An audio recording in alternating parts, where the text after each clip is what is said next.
नमस्कार सभी को। मैं सोनिया, बीएलओ बूथ नंबर 26। जैसा कि आप सभी जानते हैं कि एसआईआर का सेकंड फेज का कार्य शुरू हो रखा है।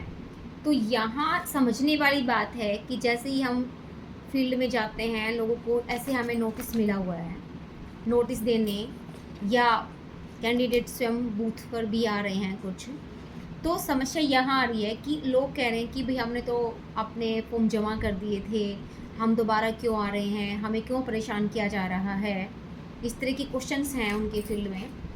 तो मैं आपको बता दूं कि कुछ जो कैंडिडेट थे, जो वोटर थे, जब एसआईआर हो रहा था तो उन्होंने अपनी 2002 की डिटेल सबमिट नहीं करवाई थी। उन्होंने अपनी नॉर्मल जो उनकी डिटेल थी, जैसे उनकी date of birth, Aadhaar number, phone number, माता पिता का नाम, उनके एपिक नंबर, वो सब दिए थे। 2002 की डिटेल उनकी नहीं थी। तो उन कैंडिडेट के जो फॉर्म थे वो नो मैपिंग में फिल किए गए थे। तो ऐसे कैंडिडेट के क्या आए हुए हैं, नोटिस आए हुए हैं। डरने की बात नहीं है, इसका मतलब ये नहीं कि आपकी वोट कट गई है। आपको उन नोटिस का रिप्लाई करना है। आपसे कुछ डॉक्यूमेंट्स मांगे गए हैं, 12 डॉक्यूमेंट्स हैं। ये नोटिस आपको आपका बीएलओ देगा, आपके घर पे दे सकता है। आप उसके बूथ पे जाके अपना कंफर्म करें। डेट वाइज और टाइम बाउंड कार्य है ये।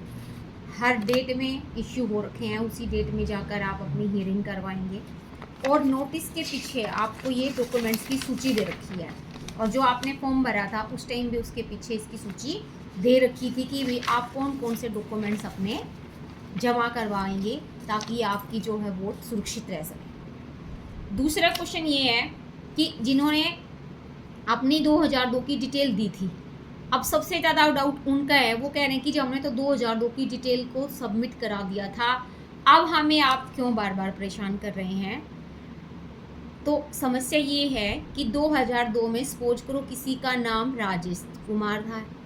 अब उसने नया आधार कार्ड बनाया है, नए वोटर कार्ड बनाया है उस टाइम में। अब उसका नाम में उसने अपने सरनाम नेम को ऐड कर लिया है, जैसे राजेश यादव हो गया, ठीक है। या उसके नाम की स्पेलिंग पहले कुछ और थी, अब कुछ और हो गई है। यहाँ पर विसंगति हो सकती है। उनका वो जो फॉर्म है डिस्क्रिपेंसी में आ गया है, या उनकी डेट ऑफ बर्थ मिसमैच हो रही है, उसमें विसंगति है। तो आपकी इस तरह की गलतियाँ हैं, उनको आप अपना डॉक्यूमेंट्स दे के वेरीफाई करा सकते हैं। इसका मतलब ये नहीं कि आपकी वोट कट गई है। लोगों को ये डाउट है, वोट नहीं कटी है।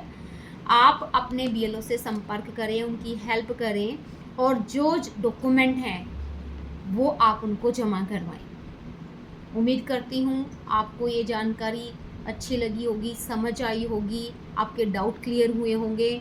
आप अपने दूसरे ग्रुप्स में शेयर करें, लोगों को बताएं, अपने बीएलओ की हेल्प करें, और उनको समय रहते अपनी डेट के अकॉर्डिंग अपने डॉक्यूमेंट्स जमा करवाएं, और अपने वोट के अधिकार को सुरक्षित बनाएं। जय हिंद, जय भारत।